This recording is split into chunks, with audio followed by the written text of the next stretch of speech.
Morning जी, great morning. नमस्कार दोस्तों, नमस्कार। भूपेश आनंद आपके सामने।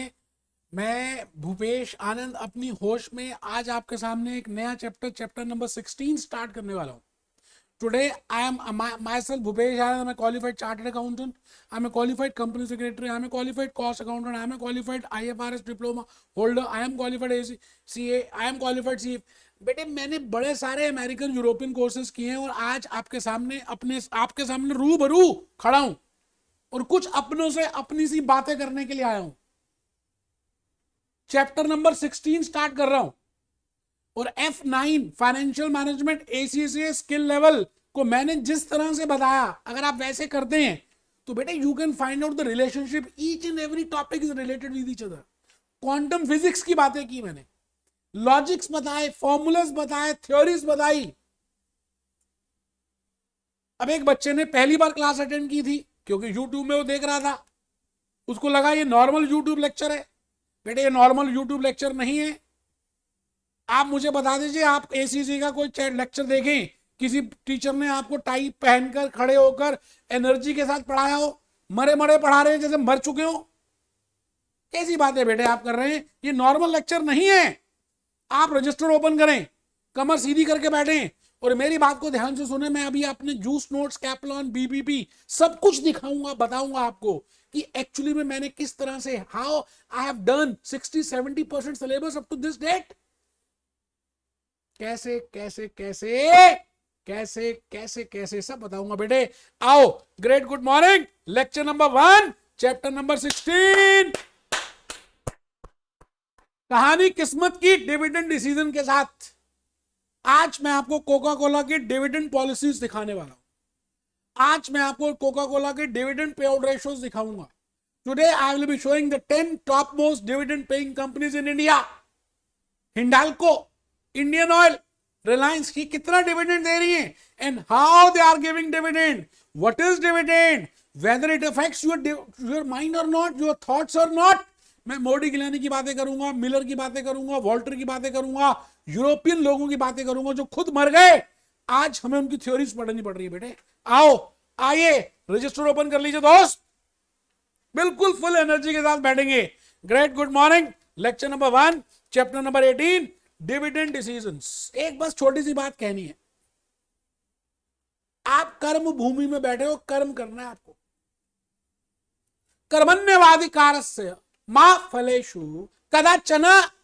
जो जीता वो सिकंदर। आप में से बड़े सारे बच्चों की जॉब है, मुझे मालूम है, मैरिड भी हैं, मुझे मालूम है, और भी रिस्पॉन्सिबिलिटीज होंगी, मुझे मालूम है, सबके साथ होती है। लेकिन आप में से कुछ बच्चे ऐसे भी होंगे जो अनरीजनेबल होंगे। इतना कुछ होने के बाद भी टाइम निकालेंगे। यार, आप अपने लिए कर रहे हो, कोई मेरे लिए थोड़ी कर रहे हो।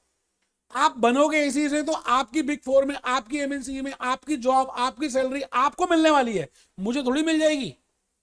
तो बेटे, अपने लिए तो थोड़ा सा मरना पड़ता है यार। स्वर्ग तभी मिलता है, खुद मरने से मिलता है यार। तो हिम्मत करनी है, आगे बढ़ना है। ACCA skill level financial management F9। मैं भूपेश आनंद अपनी होश में आज आपके सामने एक नया चैप्टर नंबर 16 डिविडेंड पॉलिसीज की बातें करूंगा। लेकिन मैं आपको पहले, बेटे लेक्चर 1 मैंने स्टार्ट किया था और उससे भी पहले मैं तो चाहता हूं कि आप पहले मेरी बात को ध्यान से सुने।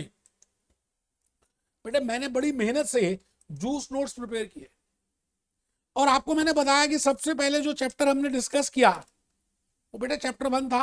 That is what is financial management. We know that, we have discussed that, we have done that what is this financial management. मैंने 10 लेक्चर्स डिवोट किए थे फाइनेंशियल मैनेजमेंट फंक्शन के, और इसमें बताया था कि 3 डिसीजंस होती हैं, एक इन्वेस्टमेंट, एक फाइनेंशियल और एक डिविडेंड, जो अभी मैंने आपको फोटो दिखाई, अभी दोबारा दिखाऊंगा। और उसमें बताया था कि क्यों, because financial management has 3 decision. The first is investment decision, and investment is of 2 types, short term investment and long term investment. Short term is working capital and long term is capital building. मैंने उसके बाद आपके साथ सीधा chapter number 7 करना start कर दिया था, working capital, working capital, working capital, working capital. 7, 8, 9, 10 बेटे, ये 4 चैप्टर्स किए थे मैंने आफ्टर डूइंग चैप्टर नंबर 1। तभी तो आपको ज्यादा रिलेशनशिप समझ आया, तभी तो आप you can able to relate the things.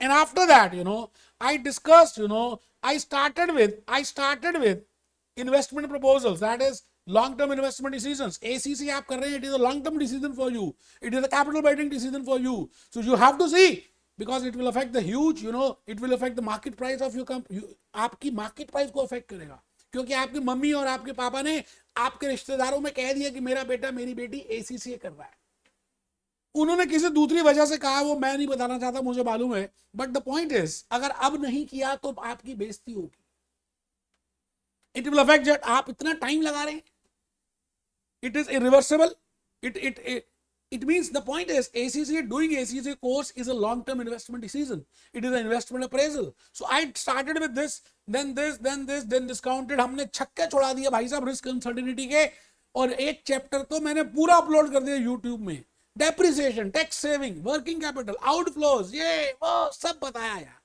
उसके बाद मैं आ गया था, जैसे इन्वेस्टमेंट डिसीजन कंप्लीट हुई, I started with financial decisions, तो मैंने चैप्टर नंबर 15 स्टार्ट किया, फिर चैप्टर 17 कॉस्ट ऑफ कैपिटल किया, और फिर चैप्टर नंबर 18 कैपिटल स्ट्रक्चर किया। अभी तक मुझे ऐसा लगता है मैं 150 लेक्चर्स तक डिलीवर कर चुका हूं, 150 लेक्चर्स, और मेरा टारगेट है बेटा 200 प्लस में जाना है, क्योंकि मेरे को आप सभी को बुक में मार्क कर करके नहीं पढ़ाना, पीपीटी से नहीं पढ़ाना बेटे, hand written slides, class work. आप मेरे लेक्चर को देखो ना, आपको लगेगा आप मेरे सामने बैठे हो यार। And then now I'm going to start with dividend policies. हर चीज का रिलेशनशिप होता है बेटा, ऐसा थोड़ी है मुंह उठाया जो मर्जी जैसे मर्जी कर लिया बस हो गया, ऐसा नहीं यार। मैंने आपको वो नॉलेज दी है कि आप जब प्रोफेशनल लेवल पे जाओगे and you will be taking advance financial management, you will able to understand those concepts my dear friend. कैसी बातें करते हो। आइए जी, मैं भूपेश आनंद आज आपके सामने चैप्टर 16 डिविडेंड पॉलिसीज को करने जा रहा हूं, और इसमें कुछ लर्निंग आउटकम्स मेंशन है, हम देखेंगे लर्निंग आउटकम्स क्या मेंशन है। मैंने इसमें अपने लर्निंग आउटकम्स लिखे हैं, एंड आई हैव बेटे 6 लर्निंग आउटकम्स हैं जो भी अभी आपको कैपलॉन और बीबीपी के दिखाएं। पहला लर्निंग आउटकम है explain the impact on the issue of dividends may have on the companies share price. बेटे हम अपनों से अपनी सी बातें करेंगे। सपोजिंगली आप किसी कंपनी के शेयर होल्डर हैं और वो कंपनी डिविडेंड देती है, तो आपके माइंड की थॉट्स में क्या इफेक्ट आएगा, कितना करंट लगेगा, हम मैं डिस्कस करूंगा, चर्चा करूंगा, बात करूंगा। क्योंकि वो पहला लर्निंग आउटकम यही है कि अगर आप if your company in which you have invested, whether if that company is giving you dividend, so whether it will affect your thoughts, whether it will affect your sentiments, whether it will affect your value of the firm. बेटे वही मोडी Gilani Miller की बातें करेंगे, Walter की बातें करेंगे। मैं भूपेश आनंद एक एक पॉइंट लॉजिकली समझाऊंगा यार। Second learning outcome is, what are the theories of dividend irrelevance? I think in the capital structure theories, chapter number 18, we have just covered. In that, I have discussed the relevant theory and the irrelevant theory, the traditional approach, Modi Gilani, M square, Mahindra and Mahindra, without tax and with tax, and then packing order theory. अब एक बच्चे ने attend ही नहीं किया, कहता पता नहीं क्या बोलता है, जर्मन लैंग्वेज। बेटे हाँ जर्मन ही है, सारे लेक्चर थोड़ी यूट्यूब में अपलोड हो जाते बेटे। तो मैंने आपको ये बताना है, what are the relevant, what are the theories of dividend, and then the influence on the shareholders expectations, influence on the legal constraints, on the liquidity, सब बातें धीरे धीरे करेंगे। और मैंने बेटे खाली 5 कंसेप्ट्स बनाए हैं, यकीन मानिए। आपने मेरे 3-4 लेक्चर्स डिविडेंड के सुन भी लिए ना, तो बेटे आप कैपलॉन, BBP, examination kit, workbook, section A, section B, section C, सबके questions without any without the use of any spreadsheet आप कर लेंगे। बट सवाल यह है कि आपका मोबाइल फोन बंद होना चाहिए या म्यूट में होना चाहिए, और आप मेरी बात को ध्यान से सुन रहे होंगे, नोट कर रहे होंगे, नोट्स बना रहे होंगे। कुछ दिनों के लिए स्कूल के बच्चे बन जाओ ना यार। आपको लगता है एमसीक्यू आ रहा है या आपका जो पेपर है वो कंप्यूटराइज है, आप जल्दी कर लेंगे, नहीं बेटा, और मुश्किल है। आपकी मेहनत, आपकी स्टडी, आपका माइंड, आपका रिलेशनशिप बड़ा इंपॉर्टेंट है। तो देखिए जी, फर्स्ट कंसेप्ट है dividend decision, concept 2 theories of dividend, concept 3 factors affecting dividend policies, concept 4 alternative to cash dividend. मतलब अगर आप कैश डिविडेंड ना दे तो स्क्रिप्ट डिविडेंड दे सकते हैं, काइंड में दे सकते हैं, बोनस शेयर्स दे सकते हैं, वो डिस्कस करेंगे। बस आप चुपचाप मेरी बातों को सुनते जाइए। मैं आपको क्या बताऊं दोस्त, सच सच कह रहा हूं आपको, मैंने जितनी मेहनत की है आज आपको मेरे लेक्चर से खुद पता चल जाएगी। आप जल्दी से रजिस्टर ओपन कर लीजिए। पहले कुछ लिखेंगे बेटा, बेटे आप देखो ना, मैं पीपीटी कराने या किताब से पढ़ाने के लिए थोड़ी आया हूँ, या किताब में मार्क करके थोड़ी पढ़ाने आया हूँ बेटा। कितने टीचर्स ऐसे करते जा रहे हैं यार। भूपेश आनंद आपको रियल नॉलेज के लिए आया है। आइए आइए, मैं Bhupesh Anand, I think in chapter number 1 I told you what I mean by financial management, time management, life management, girlfriend management, wife management, stress management, anger management. Management का मतलब है effective and efficient utilization of funds or effective and efficient utilization of any of the resources. But when I say financial management, it means effective and efficient utilization of funds. I can only manage those funds if I know what is the need of that, how to procure that, and whether to pay dividend or not. बेटे मैंने 3 questions लिखे थे, आप ये चित्र जरूर बनाना। You have to prepare this flow chart. पूरी फाइनेंशियल मैनेजमेंट के 22 चैप्टर इसमें समाये हुए हैं। आप पहले मीनिंग लिखिए। एक बच्चा कहता लिखा हुआ बनाया था, बनाओ दोबारा, थप्पड़ मारूंगा खींच के कैमरे से निकल के आगे। 3 questions, what is the requirement of funds, how to procure the funds, we have already discussed what is the requirement of funds, I require funds because of investment decisions, and whether to pay dividend or not. These are the 3 questions. I have answered 3 decisions. I have answered 3 questions, rather 2 questions. मैंने पहले question का answer दे दिया decision 1 लेकर, और decision 1 क्या है? That is investment decisions. I require funds because of 2 reasons. One is the short term needs, second is the long term needs. One is working capital, second is long term investment appraisals. And I want the funds. After taking this decision, I will go to decision number 2. I will be taking financial decisions. That is from where the funds will be procured. उसमें हमने discuss किया what are the sources of funds, chapter number 15. ACCA F9 financial management. Then I did chapter number 17 cost of capital. And then I did chapter number 18 capital structure theories. और आज शुरू करूंगा chapter number 16. That is 3rd question, whether to pay dividend or not, because dividend is not a chargeable thing. Dividend is not a charge against the profit. Dividend is a distribution of profit. It depends upon the appropriation of the profit. It is not a charge against the profit. It is the dividend which is to be paid or not. That is dividend decisions. मैंने आपको एक कहानी बताई थी कि supposedly आपको table chair बनाना है और आपने कारपेंटर को बुलाया और आपने पहले पैसे फिक्स नहीं किए। कारपेंटर खुश हो रहा है कि मैंने पैसे नहीं बताया, अब जितने बोलूंगा इनको देने पड़ेंगे, और आप भी खुश हो रहे हैं कि पहले पैसे फिक्स नहीं किए, अब जितने में दूंगा इसको लेने पड़ेंगे, और लास्ट में लड़ाई हो जाती है। बेटे इक्विटी शेयर होल्डर्स के साथ भी यही होता है। मैनेजमेंट और इक्विटी शेयर होल्डर्स एजेंसी का काम करते हैं। Management is working as a agency and these share holders are the principal. अब इनको लगता है कि सारे पैसे हमारे को ही मिलने वाले हैं, डिविडेंड हमें ही मिलेगा। कई बार डिविडेंड देती है मैनेजमेंट, कई बार नहीं देती। सो द पॉइंट इज, आज के इस लेक्चर के थ्रू, बिकॉज डिविडेंड का रेट फिक्स नहीं है in case of common stock holders, in case of ordinary share holders, in case of equity stock, rate of dividend is not fixed, and whether to pay dividend or not, it is also not fixed. So the real problem is कि which is the optimum dividend policy. आज हम उसको discuss करेंगे। तो 3rd point बेटे, 3rd decision आज start हो रहा है और 3-4 लेक्चर्स में हो जाएगा। मैं चाहता हूं कि आप कमर सीधी करके, अभी जो मैं आपको स्लाइड्स दिखाऊंगा, जो आपको कोका कोला की बैलेंस शीट दिखाऊंगा, डिविडेंड पॉलिसी दिखाऊंगा, आपने ध्यान से लिखनी है। और फर्स्ट पॉइंट पहले लिखना है, डिविडेंड डिसीजन सबने लिखना है। सबने बेटे, सबने का मतलब सबने। Dividend decision is the 3rd most important financial management decision because there are 3 decisions. We have covered already 2. Dividend decision is the 3rd most important decision of the financial management. As a finance manager come ACCA, you have to say, you have to recommend to your directors, you have to recommend to your Mukesh Ambani that whether your company should pay dividend to that or not, because it is being declared by management, sanctioned by shareholders in the annual general meeting. Declaration तो पहले management को करना पड़ेगा ना, sanction वो करेंगे। तो अब आपको कॉर्पोरेट लेवल पे पहले ये सोचना है कि डिविडेंड पॉलिसी है क्या, या डिविडेंड ही क्या है। What is dividend pay out ratio, what is retention ratio, what I mean by DPS, what I mean by EPS, what I mean by MPS, what is dividend yield ratio. इन सभी ratios की discussion हम करेंगे। हम basic logics को सीखेंगे, European loss को देखेंगे, टैक्स यूएसए टैक्स लॉस को देखेंगे, इंडियन टैक्स लॉस को देखेंगे कि क्या डिविडेंड के ऊपर कुछ टैक्सेशन है, लगान है। आइए बेटे, सेकंड पॉइंट जो मुझे बतानी है, मैं आपको इंडिया की 10 ऐसी कंपनीज की तरफ लेके जाने चाहता हूं जो टॉप 10 डिविडेंड पेइंग कंपनीज है। ठीक है सर, आइए बताइए आइए जी, आप देखिए कि इस समय मैंने आपके सामने कोका कोला, ये देख लीजिए, कोका कोला की, कोका कोला, कोका कोला के मार्केट ट्रेंड्स के बारे में यहां पर एक आपके लिए 58 ईयर डिविडेंड हिस्ट्री, मतलब पिछले 58 ईयर्स में उनकी हिस्ट्री क्या रही, डिविडेंड कितना दिया उन्होंने, है ना। आप देखिए, मैं किसी भी पॉइंट पे आऊंगा तो वो कह रहे हैं जी प्राइस इतना है, पे आउट इतना है।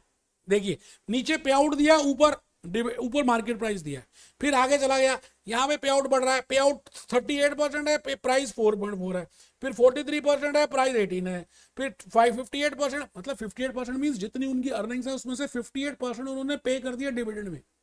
Because we have seen in the cost of capital, one is the retention ratio, second is the dividend payout ratio. 1 minus dividend payout ratio is the retention ratio. बेटे आपने cost of capital के मेरे chapters lectures किए हैं ना, आप देखो ना कि आपको आज यही तो बताना है कि क्या एक कंपनी की डिविडेंड पे आउट पॉलिसी उसके मार्केट प्राइस को अफेक्ट करती है या नहीं करती।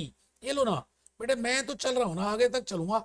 आप देखो यहां पर अगर मैं पहुंचूं, ये डाउन हो गया तो इतना आ गया पे आउट, यील्ड इतना है, ये देखो, ये देखो बेटे, आप रिलेशनशिप देख रहे हो, रेनफॉल और अम्ब्रेला की सेल के पीछे रिलेशनशिप, आपका हार्ड वर्क और एसीसी F9 का फर्स्ट अटेम्प्ट में क्लियर होना का रिलेशनशिप, आपका मोबाइल फोन का ज्यादा देखना और आपका एसीसी F9 का रिजल्ट फेल होना, it has a indirect relationship.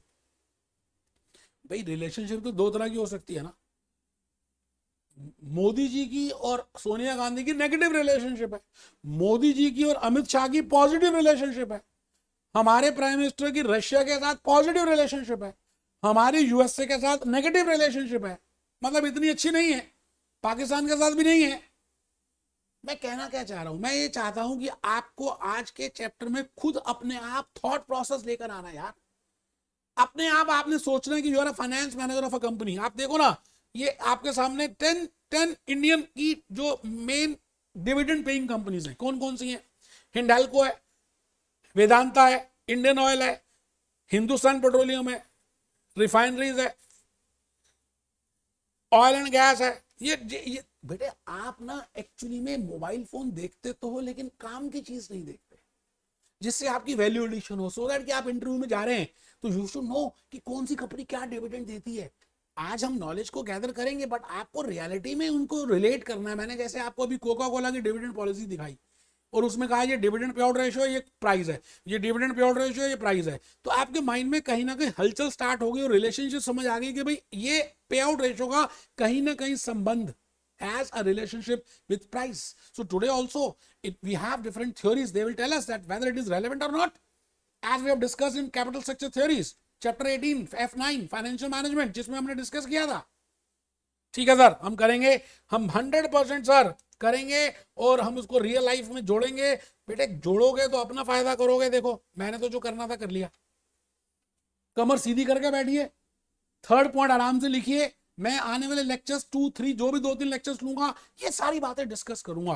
पहली बात लिखो, लिखो फीचर्स ऑफ डिविडेंड डिसीजंस। पहली बात बेटे, no issue cost. I think मैंने आपको पैकिंग ऑर्डर थ्योरी में बताया था कैपिटल स्ट्रक्चर चैप्टर 18 में, that the preference is firstly for fund you will go for undistributed profits because there is no issue cost. Similarly जब आप dividend देते हैं तो घर के पैसे घर वालों को तो दे रहे हो, तो कोई ज्यादा लीगल फॉर्मेलिटीज है नहीं, इतनी कॉम्प्लायंसेस नहीं है। सेकंड पॉइंट, जब आप अपने घर वालों को डिविडेंड दे रहे हो तो बेटे कोई डिल्यूशन ऑफ कंट्रोल भी नहीं है कि मतलब कोई नए नहीं बना रहे आप शेयर होल्डर्स, क्योंकि अगर नए आएंगे तो आपका कंट्रोल खत्म हो जाएगा, मुकेश अंबानी का कंट्रोल खत्म हो जाएगा, ऐसा भी नहीं है। There is no dilution of control if you are giving a dividend. So this is a positive sign, because if you issue new equity shares, that is a dilution of control. अच्छा, मैंने अभी अभी आपको Coca Cola की company दिखाई और उसमें बताया डिविडेंड पे आउट रेशियो बार बार आ रहा था। अच्छा, डिविडेंड पे आउट रेशियो का मतलब है कि अगर आप मान लेते हैं 20% की डिविडेंड पे आउट रेशियो है, इट मींस अगर आप अर्निंग 10 रुपए की कर रहे हैं तो 2 रुपए $2 out of that $10 of EPS earning per share you are distributing as dividend. It means $8 is retention. It means 1 minus dividend payout ratio is retention ratio, and graphically symbolically we relate with small b. I have written that, please write it down. The next point which I will be discussing in this is that what are the different types of policies which are there in dividend. What I mean by constant dividend policy, what I mean by constant dividend payout ratio policy, what I mean by retention policy, what I mean by residual income policy. Residual income, बची खुची income को ही distribute करेंगे।